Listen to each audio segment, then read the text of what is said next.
80점 정도라서 그렇게 높지도 않고 그렇게 낮지도 않습니다. 2등급인데 80점 정도. 3등급 72점까지가 지금 상등급 나왔죠. 그죠? 그로 나온 거고.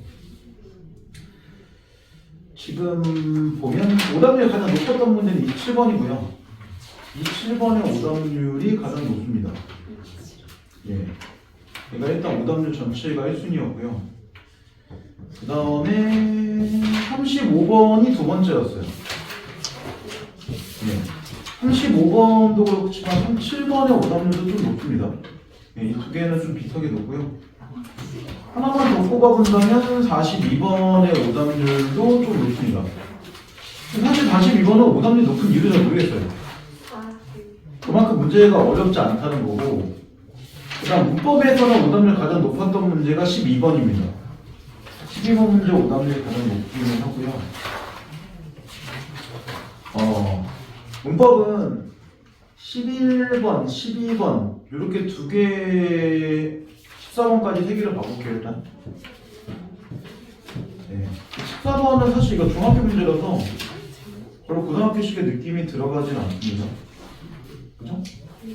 자, 11번 문제 봐보세요. 예? 일단 문법은 3개 보고 나머지는 오답률에 근거해서 보거나 질문 받겠습니다. 자, 쟁이와 장애에 대한 설명이 나오는데 지금 보면 고집쟁이는 고집이 센 사람이고 거짓말쟁이 거짓말 잘하는 사람, 그 다음 노래쟁이는 가수를 낮춰봐야 되거나 그림쟁이는 화가를 낮춰봐야 되는 말, 땜장이는 직업을 한다. 그러면 여기서 쟁이라는 말은 성질이나 누군가를 낮춰봐야 되는 말이고 장이라는 말은 기술과 연결되는 말이죠. 추론해보면 그렇잖아요. 그러면 이게 정답이 그렇게 복잡하지 않습니다. 기억 맞는 얘기죠. 그 다음 니은 같은 경우에 기술자일 때만 장애를 썼죠. 그 다음 디귿, 쟁이와 장애는 명사와 결합한 게 맞죠. 고집, 노래, 땜 또는 거짓말, 그림, 옹기 전부 다 명사예요. 그 다음 쟁이와 장애는 모두 어근의 품사를 변화시키지 않는 점이사입니다. 왜? 명사 자체에서 쟁이를 또는 장애를 붙인다고 해도 여전히 명사니까요. 그죠? 근데 마지막 대장쟁이는 아니죠. 대장은 기술자니까 장애를 써야죠. 혹시 대장장이의 뜻이 뭔지 모르는 사람 있나요? 대장쟁이요? 대장장이요. 아, 대장쟁이. 예, 대장장이 뜻은 아니죠. 그러니까 얘는 기술이기 때문에 이건 속성이 아니잖아요. 기본적으로 이게 아니기 때문에 이건 장애를 쓴 게 맞죠. 그래 정답이 일단 5번. 육신쟁이나 중매장애는 괜찮은데 대장쟁이가 문제입니다. 자, 그 다음 이제 12번. A와 B에 들어갈 말을 적으세요. 근데 관형사하고 관형어라고 나오잖아요, 지금. 그러면 A를 갖고 볼 때는 12번을 볼 때 이거 관형사라는 말이 나와줬고, 그 다음 B라는 말에서는 관형어라는 말이 나왔어요. 그러면 관형사라는 말은 이거 뭐야? 품사라는 얘기죠. 다른 말로 하면 단어라는 얘기고. 왜? 마지막 사로 끝나는 건 품사라고 얘기하는 거니까요. 근데 관형어로 끝나는 건 이거 뭘 얘기해요? 문장 성분이죠. 말 그대로 문장 성분은 뭐니까? 어로 끝나는 거니까요. 그럼 정답 2번밖에 나올 게 없죠. 되게 간단합니다. 근데 여기서 이제 하나 질문. 관형어가 큰 의미일까요? 관형사가 큰 의미일까요? 둘 중에 의미가 좀 더 큰 건 뭘까요? 관형어. 답은 뭐죠? 네? 아니지, 관형사죠. 관형사? 그 다음 관형어요. 관형어, 연호. 관형사가 아닌데. 관형어가 더 큰 개념입니다. 근데 뭔 느낌인지 모르겠어. 왜냐면 이건 어절 단위로 보는 거니까요. 이 문장 성분은 어절 단위로 보게 돼 있어요. 띄어쓰기 위주 단위잖아요. 말 그대로 관형어라는 게 이렇게 있고 관형어 안에 여기에 이렇게 관형사 자체가 포함되어 있는 겁니다. 기본적으로. 그러니까 하는 그냥 짧은 얘기를 보면 예를 들어서 철수가 학교에 간다. 이런 문장이 있다고 볼 때 명사, 조사, 다시 명사, 조사, 그 다음 동사 이렇게 해서 품사본 5개잖아요. 근데 문장 성분은 지금 어절단이라고 얘기했으니까 주어, 부사, 서술어 이렇게 돼요. 그러면 실제로 문장 성분 자체가 훨씬 더 크게 나오는 거니까 이런 개념이 성립하게 되죠. 이런 겁니다. 자, 그 다음 이제 14번 넘어가세요. 14번은 활동 1과 2를 연결시켜 활동 자료의 단어를 상관하여 적절한 것은 자, 국민, 굴는, 명랑, 신랑, 잡념 이렇게 5개가 나왔죠. 자, 발음도 나왔고 음면능이 있는 음모는 1, 없는 음모는 0으로 표시하며 국모는 001, 000으로 표시할 수 있습니다. 왜? 세 번째 글자가 바뀌어졌으니까요. 그죠? 그래서 이것만 1로 표시할 수 있는 거죠. 그리고 순행은 뒤에가 바뀌는 거고 역행은 앞에가 바뀌는 거죠. 그러면 지금 5번만 먼저 보면 이거 이렇게 되는 거잖아요. 근데 발음할 때 잡념이라고 되어 있죠. 그럼 딱 봐도 뭐만 바뀐 거야? 비읍이 미음으로 바뀐 거잖아요. 그러면 세 번째가 바뀐 거니까 001, 000이 되는 게 맞죠. 그리고 보면 뭐가 됐어? 앞에가 바뀌었죠. 얘가 바뀌었죠. 얘가 바뀌면 순행이고 얘가 바뀌면 역행이잖아요. 역행이죠. 그 정도 5번 이렇게 된 거고. 여러분이 이거 몇 번 하셨나요? 저 4번. 자, 4번도 한번 볼게요. 4번까지만. 4번은 이렇게 되어 있는데 발음할 때 어떻게 되어 있죠? 신랑이라고 되어 있죠. 그러면 뭐만 바뀐 거야? 앞에가 바뀌었죠. 그럼 일단 얘는 뭐야? 역행이죠. 그리고 0, 0, 1, 0, 0, 0이 되는 게 맞죠. 세 번째가 바뀌었으니까요. 그러니까 0, 0, 0 말이 안 되잖아요. 0, 0, 1이 돼야죠. 그죠? 되게 간단하면 됩니다. 역행은 맞죠? 그래서 이것만 잘못된 거죠. 왜냐면 이게 예를 볼 때 신랑 같은 경우에 시읍, 이, 리은, 그 다음 리을, 아, 이은 이렇게니까 실제로 여기 자리가 지금 이렇게 리을로 바뀐 거잖아요. 그러니까 0, 0, 1, 0, 0, 0 이렇게 된 거잖아요. 이해됐죠? 자, 일단 이렇게만 문법 문제 봐도 될 것 같고 자, 혹시 질문하고 싶은 질문 있나요? 있으면 그거를 보고 아니면 오답률이 제일 높은 질문에서 비문학을 좀 봐보던지 할게요. 뒤에 35호 좀 나와 있는 질문 보거나 그러면 될 것 같고 일단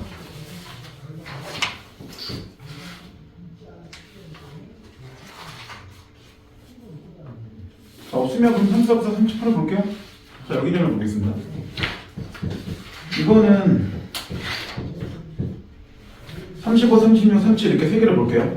나머지 두 개 문제는 별로 중요하지 않아서. 자, 두 번째 문단부터 봐보세요. 지금은 좀 보고 가야 되는 게 필요해서. 두 번째 문단. GPS는 크게 GPS 위성과 GPS 수행기로 구성된다. 현재 지구를 도는 약 30개의 GPS 위성은 일정 속력으로 정해진 궤도로 돌면서 자신의 위치 정보 및 시각 정보를 담은 신호를 지구로 통신한다. 이 신호를 받은 수신기는 위성에서 신호를 보낸 시각과 자기가 신호를 받은 시각의 차이를 근거로 위성 신호가 수신기까지 이동하는 데 걸린 시간을 계산해서 위성과 수신기 사이의 거리를 구한다. 이런 위성이 보낸 신호는 빛의 속력으로 이동하기 때문에 신호가 이동하는 데 걸린 시간에 빛의 속력을 구하면 위성과 수신기 사이의 거리를 구할 수 있고 이거를 이렇게 표시할 수 있다 라고 나오죠. 그러면 이 문단에서 우리가 볼 건 뭐냐면 GPS 위성이라는 게 나오고 그 다음에 이 GPS 수신기라는 게 나오잖아요. 당연히 위성은 어디에 있어? 위성은 우주에 있는 거죠. 수신기는 지구에 있는 거고 그리고 이렇게로 전달되는 거죠. 그러니까 얘는 송신만 하는 거고 얘는 수신만 하는 겁니다. 그렇죠? 얘기대로 보면 그래서 여기는 얘가 송신 자체를 이렇게 하면 뭐 한다는 거야? GPS 수신기가 그걸 수신을 받는다는 얘기잖아요. 그리고 지금 나오는 식 자체를 R는 P 곱하기 C라고 나왔죠. R은 뭘 얘기하는 거야? 거리죠. 거리는 시간분의 뭐다? 속력이다. 이렇게 나온 거잖아요. 여기까지 이해됐죠? 그러면 말 그대로 시간과 속력이 기본적으로 커지면 거리가 어떻게 돼? 무조건 커지겠죠. 반대로 얘네들 중에 하나가 작아지면 거리는 뭐가 될 거야? 작아지겠죠. 자, 세 번째. 그런데 GPS가 현지 위치를 정확하게 파악하기 위해서는 상대성 이론을 고려할 필요가 있다. 상대성 이론에 따른다면 대상이 빠르게 움직일수록 시간은 느리게 흐르고 대상의 위치는 중력이 약해질수록 시간은 빠르게 흐른다. 실제 위성은 지구의 자전 속력보다 빠르게 지구를 돌고 있기 때문에 지표면에 비해서 시간이 느리게 흘러 위성의 시간을 하루에 약 7.2 마이크로미터 정도, 마이크로초 정도가 느려지게 된다. 굉장히 느린 거죠, 이거. 1초보다 100만 분이니까 사실 되게 미세하다는 얘기예요. 하지만 느려지고 확실하죠. 또한 위성은 2만 킬로 상공에 있기 때문에 중력이 지구보다 약하게 작용해서 지표면에 비해서 시간이 하루에 약 45.8 마이크로초 정도를 빨라지게 된다.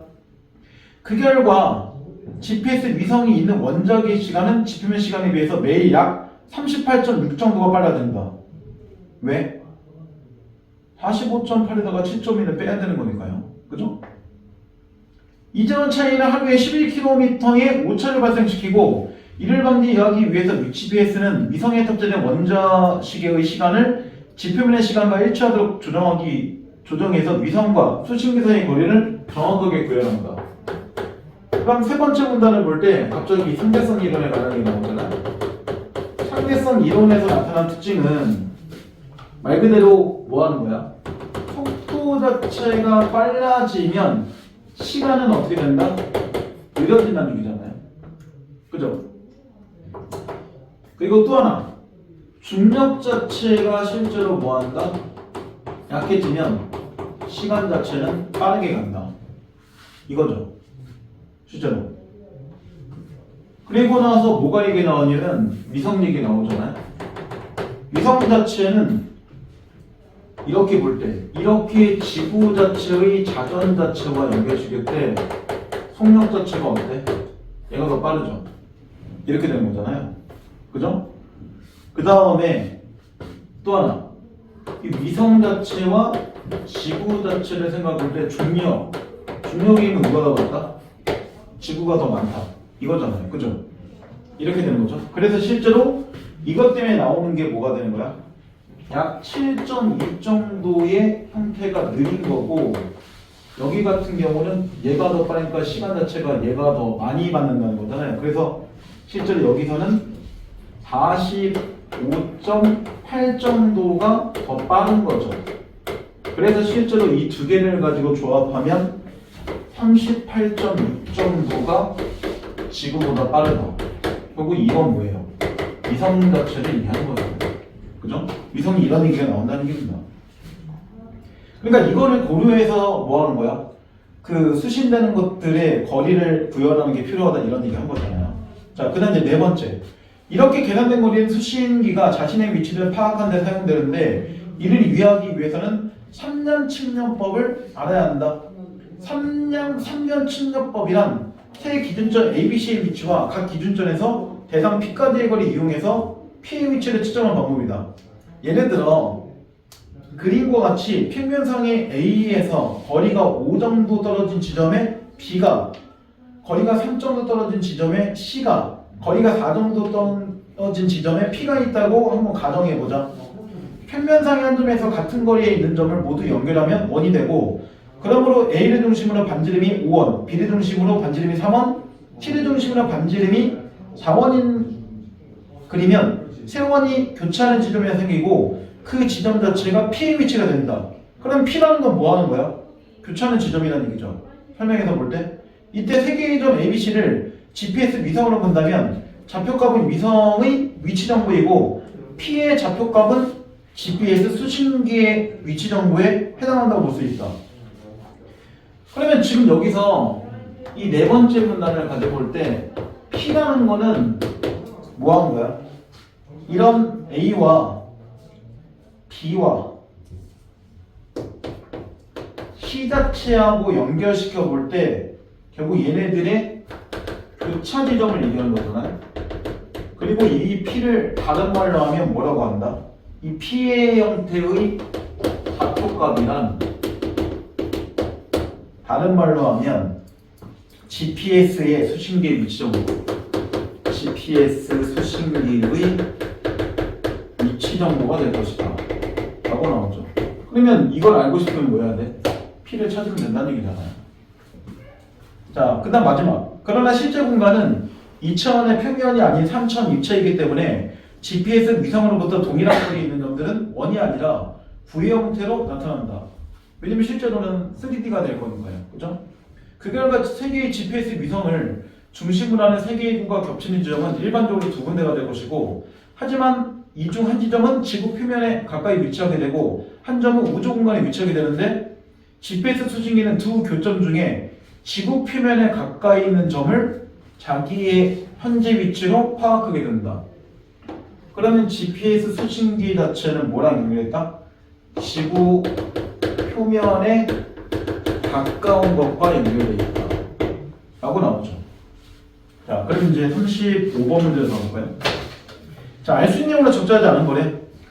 1번 GPS 위성은 2만 km 이상의 상공에서 일정 속력으로 정해진 궤도로 둔다. 이게 아까 세 번째 문단에서 기억에서 두 줄 정도 올라가 나오죠. 위성은 2만 km 이상의 상공이 있기 때문에 라고 나와줬으니까요. 그 다음 두 번째, GPS를 이용하면 스마트폰이나 내비게이션으로 현재 위치를 정확히 확인할 수 있다. 이거 너무 상식이잖아요. 물론 1문단에 그 얘기 나오죠. 내비게이션을 통해서 목적지까지의 경로를 선택하거나 스마트폰을 이용해서 자신의 현재 위치를 확인할 수 있다. 여기도 나오긴 해요.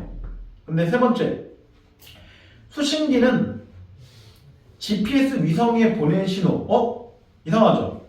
3번에 수신기가 신호를 보낸다는 게 나오잖아요. 근데 아까 수신기는 뭐만 한다고 그랬어? 수신만 한다고 그랬죠. 얘가 송신할 수는 없잖아요. 그러니까 3번에서 이 수신기가 GPS 위성으로 신호를 보낸다는 말은 말이 안 되죠. 그러니까 정답 3번 나오죠. 그 다음 네 번째, GPS 위성과 GPS 수신 간의 거리를 빛의 속력으로 나누면 당연히 시간이 된다. 그렇죠. 왜냐면 시간이 이렇게 되니까 속력과 거리 자체가 이렇게 놓으면, 아니면 얘가 이렇게 넘어가면 결국은 둘이 나눠야 되는 거니까요. 그래야지 시간을 알 수 있는 거죠. 기본적으로 우변자변 넘기는 거 해봤을 거니까. 그럼 이제 곱하기일 때 그게 뭐가 나누게 되는 변하는 거잖아요. 그 다음 마지막 3년 측량법이란 기준점의 위치 및 대상과 기준점 사이의 거리를 이용한다. 그게 아까 네 번째 문단 정확하게 나왔죠. 자, 그 다음에 36번 기억의 이유. 결국은 이게 뭐예요? 이게 기억이죠. 그러면 이런 입장이 생기는 건 이것 때문이잖아. 결국은. 그래서 말 그대로 지구의 자전보다 위성 자체의 속력이 더 빠르고 지구보다 위성의 중력이 더 작기 때문에 이런 결과가 나온다. 딱 이렇게 되는 거잖아요. 이야기가. 그쵸? 그러니까 정답 자체가 5번밖에 안 나오죠. GPS 위성의 이동 속력으로 인한 시간의 변화보다 중력으로 인한 시간의 변화가 더 크죠. 왜냐면 7.2보다 45.8이 훨씬 더 크니까요. 그러니까 이 두 개를 가지고 할 때 여기서 여기를 빼는 거잖아. 이건 플러스고 느린 거니까 마이너스로 칠 때 실제로 이 결과가 나온 거니까. 그러니까 정답 5번밖에 나올 게 없죠. 너무 간단한 문제잖아요. 자, 이제 37번. 37번 같은 경우는 적절하지 않은 건데 P1, 2, 3은 GPS 위성이래. 그럼 지금 여기서 P1, P2, P3 자체는 다 GPS 위성이라고 나왔죠. 그 다음 R1, 2, 3은 거리래. R1, R2, R3 자체는 거리이다. 근데 이거는 사실 아까 여기서도 했었잖아요. 이미. 그죠? 거리인 거. 단 뭐라 나왔어? R1 자체는 R2하고 R3이다. 이렇게 나왔죠. 그 얘기는 뭐야? R1이 제일 가깝고 R2하고 3는 R1보다 좀 더 멀다는 얘기잖아요. 거리가. 이해됐죠? 여기까지? 그러면 1번 GPS 1번 P1부터 3가 송신하는 신호에는 위성의 위치 정보와 위성의 신호를 보낸 시간 정보가 담겨있다. 당연히 얘네들은 위성이니까 뭐 할 수 있어? GPS 수신기를 송신하겠죠. 그죠? 송신할 겁니다. 이 송신한 신호는 위치 정보와 위성의 신호를 보낸 시간 정보가 담겨있다. 그게 두 번째 문단의 첫 번째 줄부터 나오죠. 현재 지구를 도는 약 30개의 GPS 위성은 일정한 속력으로 정해진 궤도를 돌면서 자신의 위치 정보 및 시각 정보를 담은 신호를 지구로 송신한다 라고 나와줘요. 두 번째, P1부터 3의 위치 정보가 달라져도 R 자체가 변하지 않으면 각각의 위성에 보낸 신호가 px에 도달하는 시간은 달라지지 않는다. 그렇죠. 위쪽과 달라져도 이 값이 변하지 않으면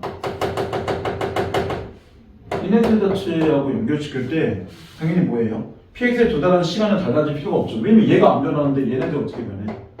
그죠? 그래서 아까 공식을 이렇게 본 거잖아. 말 그대로 얘가 1이야. 그럼 얘네가 1인 게 바뀔 수 있어? 못 바뀌잖아. 이해됐죠? 그 다음 세 번째, P1에서 보낸 신호가 PX에 걸리는 시간 자체, 그 다음 T 실제보다 짧게 계산되면 R1의 값은 실제보다 작게 계산된다. 왜? 지금 3번 얘기가 이거잖아요. P1에서 보낸 신호가 걸린 시간이 실제보다 짧게 걸린다. 쉽게 가면 T가 처음에 2였는데 짧게 된다면 1로 바뀐다는 거잖아. 그죠? 쉽게 가면 얘가 2였다는 숫자에서 1로 바뀐다는 얘기잖아요. 그럼 당연히 얘가 뭐 할 거야? 바뀌겠죠. 그럴 거 아니야. 말 그대로 얘가 그냥 똑같이 2 곱하기 2일 때 형태를 1 곱하기 2로 바꾸라는 얘기잖아. 예를 들면. 그럼 당연히 얘가 4였는데 이때 2가 되는 거니까 R값은 줄어들겠죠. 무조건. 그렇게 하라는 얘기잖아요. 그러면 3번도 정답이 아니죠. 그 다음 네 번째, P1이 송신한 신호가 PX까지 도달한 때 걸리는 시간은 P2가 송신한 신호가 PX에 도달한 시간보다 길다. 말이 안 되죠. 왜냐면 R1이 더 가깝고 R2나 3가 더 멀잖아요. 그러면 얘가 더 가깝고 얘가 더 멀어야죠. 얘가 더 짧고 얘가 더 뭐야? 길어야죠. 쉽게 가면 얘는 1의 값이라면 얘네들이 2 값이잖아. 그러면 R1을 집어넣었을 때 형태에 연결시킬 때와 얘네들 연결시킬 때 결국 뭐 할 거야? 시간 자체를 볼 때 이게 더 뭐 할 거야? 이 2일 때나 3일 때는 더 늘어나야죠. 여기 값이. 그래야지 여기 값이 커질 거니까. 반대로 R1일 때는 여기 값이 R2나 3보다 작아야지 여기 값이 작아질 거 아니에요. 그죠? 그러니까 3번 넘어가서 4번 길다가 아니라 짧다라고 바꿔야죠. 그래서 이거 무시하면 안 됩니다. 쉽게 가면 이 거리는 무조건 얘가 더 가까워요. 얘가 거리가 가깝다는 건 당연히 R2나 3보다 시간과 속력이 더 어떻다? 작아요. 이 얘기잖아요. 그죠? 정답 나왔죠? 그 다음 마지막 R1부터 3을 반지로 하는 구의 교점 중 지표면에 가까운 교점이 PX의 위치이다. 아까 그래서 맞죠? 지표에 쓰신 게 위점보다 지표 표면에 가깝다고 확인했죠 우리 네 번째 문단에서. 아 이건 네 번째 문단 아니지만 맨 마지막 문단에 그 얘기 나오긴 했죠. 이건 여섯 번째 문단에 있었으니까 6문단 기준에서 5번도 정답이 아니네요. 이렇게 뭐란 얘기예요. 그러니까 이게 직접적으로 계산을 하지 않아도 어쨌든 숫자를 뭘 집어넣는데 R값이 커지고 작아지고 이런 건 조금 신경 쓰라는 얘기죠. 중학교에서는 이런 거 다룰 필요가 없긴 한데 알고 보면 그냥 산수 문제이긴 해요. 알고 보면. 그죠? 자, 그 다음은 5단위를 가장 높였던 게 그 문제였나요? 이건 이제 비문학 5단위를 가장 높였던 거고 27번이었으니까 이 질문을 한번 봐볼까요? 당제라는 질문 도좀 이거 별로 틀린 것들이 있나? 이거 길지 않아요, 질문이. 예? 질문이 좀 길죠. 예. 근데요? 질문이 길 수도 있죠. 어차피 27번만 볼 거니까요. 이것만 연결된 거 제가 확인할게요. 근데 27번하고 25번만 볼게요. 25번은 그냥 바로 볼 수 있어요. 자, 윗글에 대한 설명으로 적절한 걸 모두 골라주세요 라고 했는데 기억, 방언 사용 자체를 했다 라고 나오는데 방언은 첫 번째 보면 나오죠. 첫 번째 보면 그 아이는 안 죽었어. 누가 내린 자식이라고 그리 쉽게 죽었을 것 같소. 틀림없이 미륵보사님이 지켜줄 것이요. 여기까지는 아니죠. 근데 뭐지라고? 함께 같은 친구 하는 말인데 그러면 그 녀석이 거짓말했던 말이요? 방언 사용했네요. 그죠? 근데 니은, 리을 확인 안 돼요. 그 다음 디귿. 디귿이 나온 게 지문 맨 마지막에 밑에서 세 번째 문단을 보세요. 그러면 거기 오두막이라고 시작되죠. 거기 오두막이 한 채다. 쌀이나무 울타리가 같이 일어나고 마당이며 토방이 여간 정갈하지 않다. 토방과 집터서리는 벌통이 연화문 통 놓여있고 집 근처 내덴마지기 밭에는 조그만 남새밭을 내놓고는 모두 메밀을 가나 가을이면 하얗게 핀 메밀꽃이 따가운 햇살에 눈이 부실 지경이다. 배경문서 했죠. 그래서 정답 기억 디귿 이렇게밖에 안 됩니다. 이 문제는 그렇게 복잡하지 않아요. 근데 답을 찾는데 상당히 많이 뒤져야죠. 시간은 당연히 걸립니다. 자, 그리고 이제 27번 문제를 볼게요. 27번 당제는 민족순환의 역사와 산업화를 겪은 농촌을 배경으로 한물 영감 내외와 마을 사람들이 경험한 아픔을 보여준다. 그러면 이게 시대가 상당히 많이 반영되어 있다는 얘기잖아요.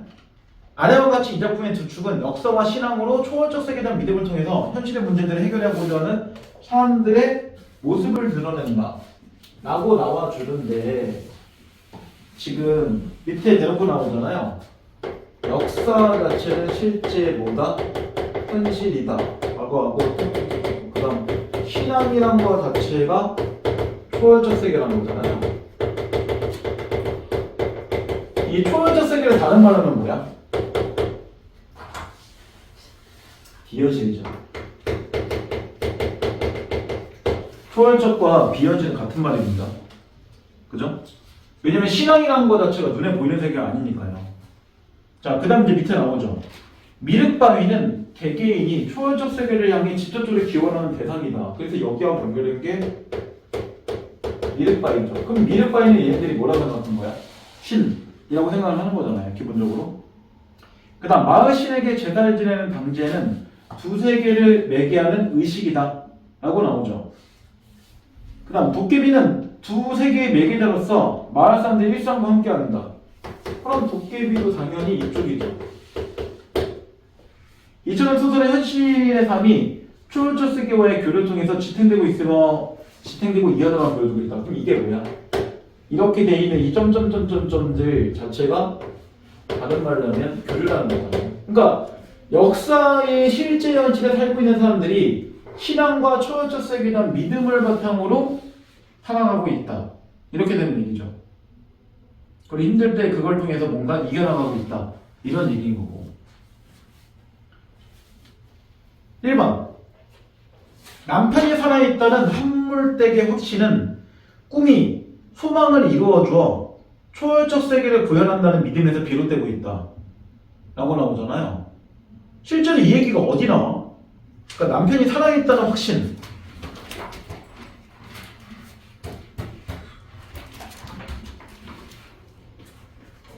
지문에 중략주군의 줄거리 있죠. 그죠? 거기서 두 문단 정도로 올라가세요. 그럼 이렇게 시작하죠. 다 찾았죠? 집에는 찾았나요? 집에는 사망 통지서와 함께 유골이 왔다. 남편의 유골이 얘기하는 거죠. 남편이 사망했습니다. 무슨 일인가 하고 나간 시어머니는 그 자리에서 집단 무너지듯 까무러졌다. 왜? 아들이 죽었다고 하니까.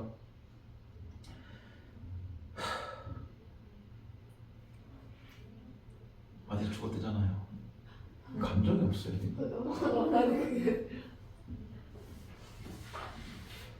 차라리 아들이 죽는 게 낫겠다. 자, 그 다음. 그러나 한몰댁은 어리벙벙한 표정으로 서 있었다. 아무래도 그게 자기 남편 유골 같지 않았고 죽었다는 실감되지 않았다.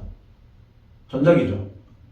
전작 작가 시점에도 딱 봐도. 왜? 한몰댁의 심리를 얘기했잖아요. 한몰댁은 딱 볼 때 아니야, 저거 이상한데? 내 남편이 아닌 것 같아 라고 생각하는 거잖아요. 그 순간 전날 밤에 꿈에 나타난 미륵보살이 떠올랐다. 미륵보살, 신이죠. 미륵보살은 인자하게 웃고 있고 그 옆에 남편이 의젓하게 서 있었다. 그이는 안 죽었어.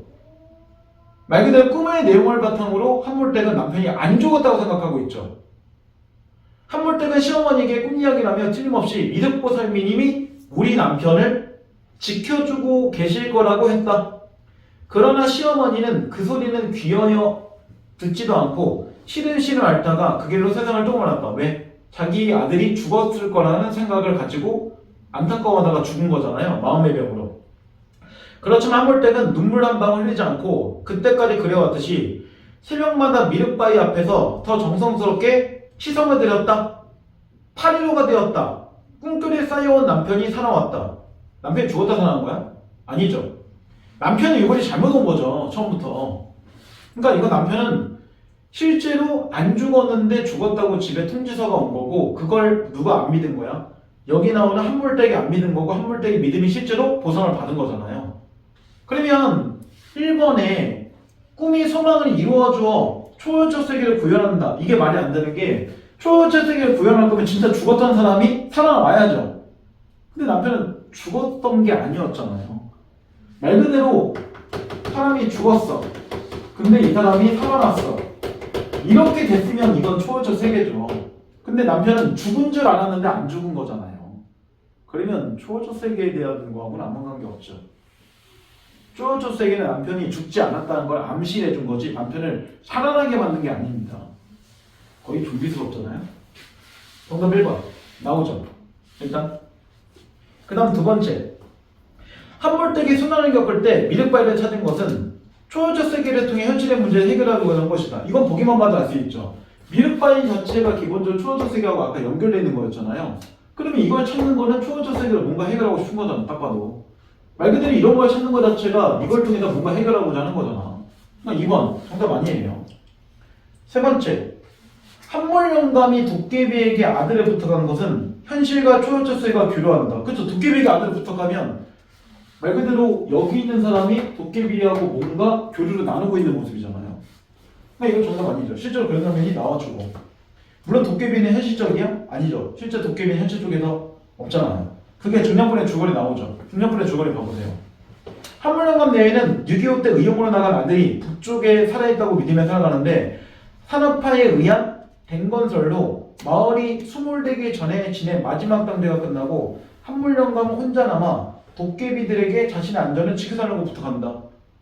그러니까 이거는 초월적 세계하고 교류하면서 자기 아들을 얘네가 좀 도와주면 좋겠다 하는 마음이 있는 거잖아요. 주거리 확인됐죠. 그 다음 네 번째. 왜? 오, 뭐 때문인데. 얘기를 해. 하나야. 하나만 얘기해봐. 근데 이제 마음을 다 놨어. 이제 니네가 뭔지 해도 기본적으로 목소리 톤이 높아지기 힘들어. 농담이 아니라. 내가 T인 줄 알았는데 완전 F인가 봐. 감정적이다 사람이. 진짜 감정이라는 게 없고 살아가고 싶은데 진짜 불안하구나 인간이. 그런 거 요새 많이 느낀다 지금. 네 번째, 땡건설로 감내골이 물에 잠기게 됐대. 그러면 이 감내골은 마을이잖아요. 마을이 물에 잠기게 된 건 결국은 뭐 한 거야?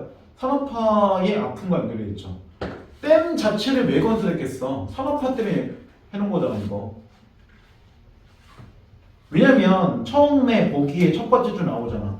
당제는 민족의 순환의 역사와 산업화를 겪은 농촌이라고 되어 있잖아. 그러면 이 댐은 농촌을 위해서 해놓은 게 아니잖아. 산업화를 위해서 꺼낸 얘기잖아요 결국은. 그리고 아까 중년불의 줄거리 두 번째 줄에 너무나 대놓고 뭐가 나왔어? 산업화에 의한 댐건설이라고 대놓고 나왔잖아. 그죠? 그러니까 댐이 왜 산업화를 위한 거예요? 라고 나한테 묻는 건 아무 의미 없죠. 그렇게 대놓고 나왔으니까요. 그러면 얘도 정답 아니죠.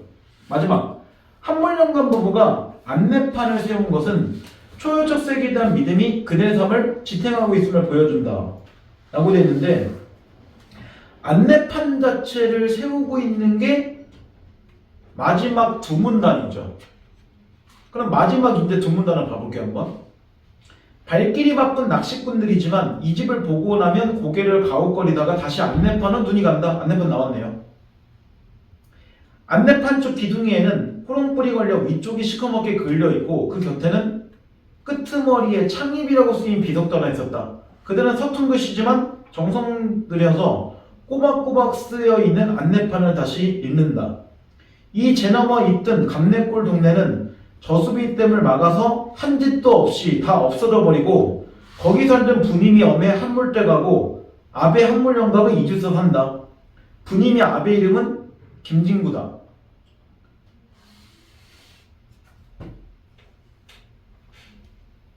근데 이것만 가지고 5번은 어떻게 알지? 사실 이것만 가지고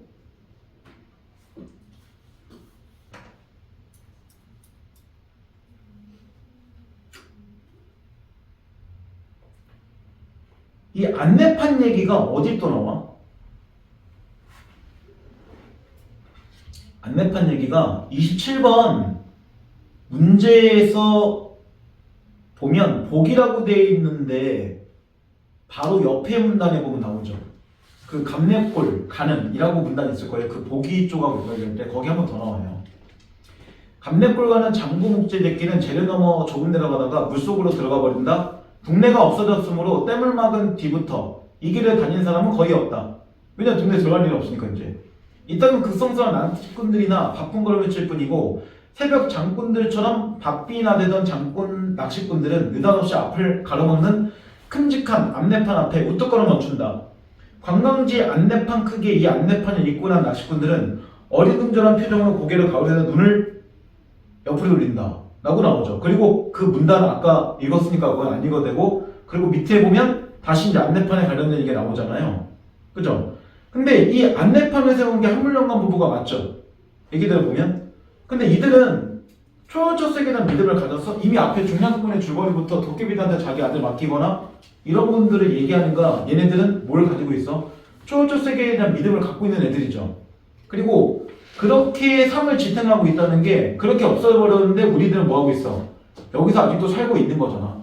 그러면 결국은 초월적 세계의 믿음을 가지고 그 믿음을 지탱하면서 역사 면치를 얘네들 살고 있다는 얘기잖아. 추론해보면. 그러니까 이 안내판을 세우고 있는 것은 결국은 우리는 뭐한다? 이런 신이나 또는 그 위에 있었던 그 남편하고 연결되는 미륵보살이나 이런 존재들 때문에 우리가 이렇게 살고 있다. 이거를 지금 뭐하고 있는 거야? 증명하고 있는 거잖아요. 이렇게 되는 겁니다.